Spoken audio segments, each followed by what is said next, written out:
Hey everybody, Boris House from BK Force. Welcome to our Forex weekly technicals for 310, 314. The trades this week. Well, starting with the euro dollar this week, obviously, what's interesting, I think, is that we had a very strong rally, but this 39 level, definitely on a technical basis, looks like a little bit of a flame out. You notice that we had a flame out here at the end of last year, pretty much at Christmas time. We had a big run through the 39s off of the ahead of the NFPs, but then of course the NFPs came in a little better than expected, and that caused a little bit of a flame out. So basically we have a big wick that's resting up here, and at this point this 39.20, basically I think it's like a 39.20, yeah, 39.15, 39.20 high is the operative high for the euro for the time being. If we don't get it past it, it looks to be like a double top formation, and a little bit of a correction for the euro, at least for the time being. So you have a very similar type of pattern developing here, where it peaked through the 39s, but then sellers come in and bring it back down. On the other hand, the trade in euro has certainly been very, very powerful over the last few days. So this 38.50 is initial support, but of course the really big support is going to be this 37.50, which has been holding here for a good month and a half. So for euro to really correct, it would have to break this 37.50 support in order to have more downside action. For the time being, though, this could just be a probe, and if we do take this out, then 39. Basically, if we do take this out, I really think that we have a very strong chance to take out the 140s. So a break above here definitely puts us on a path towards 140. A move down towards the 37.50 creates this big test of the support of the 37.50 for the euro as the week develops.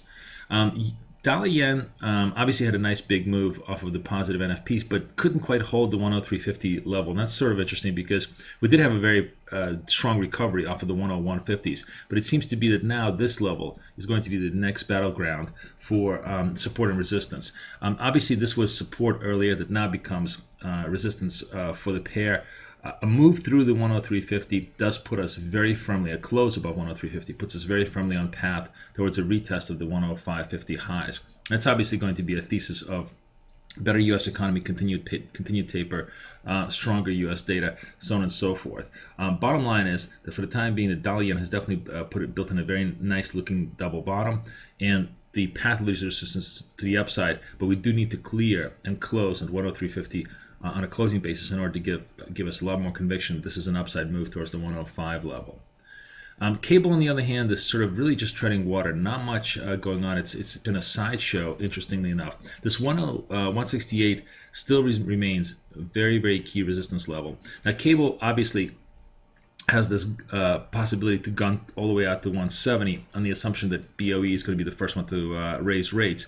But what's been happening is that every time we're probing anywhere between 6750 to 6800, we're finding a lot of resistance here. So the longer this resistance builds, the higher the probability the cable may start to correct again. The correction takes us first to 6600, but really the big support now is going to be lying at 6500 at this particular level. And cable is certainly looking to be very toppy. We basically have not been able to penetrate the 68 level for about a month. So unless we can take out the highs and close on the highs above the high basis, which is really sort of, if we can close above 68.50 for argument's sake, then you have a new impulse, a new signal towards a move through 170. But for now, we're really building a very, very serious cement ceiling here that could begin to start to unravel, push us back down to 166 and possibly 165 as the week progresses. Next, the Aussie has been actually much better. The COM dollars have certainly responded much better to recovery over the last few days. Although Aussie cleared this 90 level, but did find a peak above 91, did find a little bit of resist here. Now I think it looks to be essentially a battle between 91 and 90 on a consolidation basis.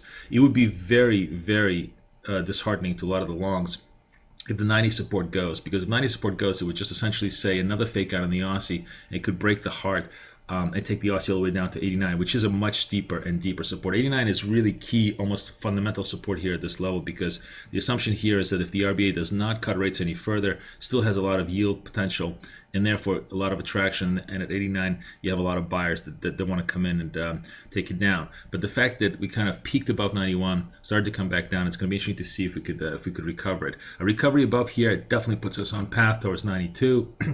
And really a very, very strong move here. And you can see that on a longer term basis, the Aussie having put in higher lows looks very constructive as a long-term buy, as long, and this is a critical thing, as long as this 89 support holds. So on a longer-term basis, you could consider this to be a buy and hold it until 89, unless the 89 support is broken. Dollar CAD was another interesting trade because we had very negative Canadian data, which obviously pushed dollar CAD way up and created a lot of CAD weakness. But what's interesting here is that even the big burst in the move in dollar CAD did not take us above 111. Remember, the dollar CAD has failed at 112. There's been a lot of sellers here at 112 continuously, and this is going to be a really interesting look here because if we sort of don't penetrate the 111 to the upside and don't close above that, that would suggest actually caddy strength, a little bit of move to the downside in dollar CAD, and perhaps a retest back down to 110. And of course, the really big retest, the really big support level in dollar CAD is going to be the 109. So if we don't really close above 111 in the next couple of days, you could expect to see a correction back down towards the 109 level and further strengthen the Canadian dollar. A break above here and a close here really does put us on a complete retest of this 112 highs, and it certainly creates an interesting possibility for a lot of CAD crosses, which we can take a look at in just a second in terms of the weakness of the CAD crosses, because definitely we're showing ourselves to be at relatively high level, especially in the Euro CAD in the CAD basis. The last one I want to take a look at is Kiwi dollar. Kiwi dollar, again, probing this 85 level and testing it very, very hard, but failing a little bit here. 85.43 was the high here. 85.22 was the high here. This is going to be a really interesting trade this week also, because we are on the cusp of making fresh highs. So, a takeout of 85.50, really a strong, interesting trade with the potential of now to go to 86s.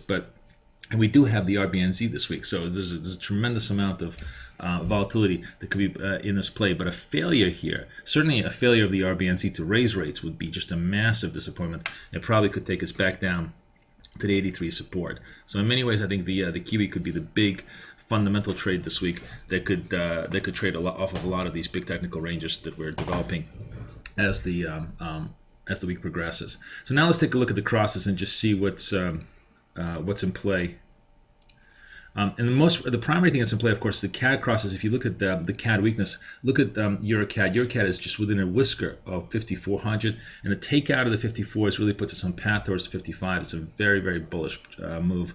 You have to respect that. Now, we failed once, so you really have to give yourself a little bit of breathing room. You have to probably look at 54.25 before you can get involved, but a break to 54.25 would suggest a move all the way out to the 55s in Euro CAD. The pound CAD is a little bit more subdued.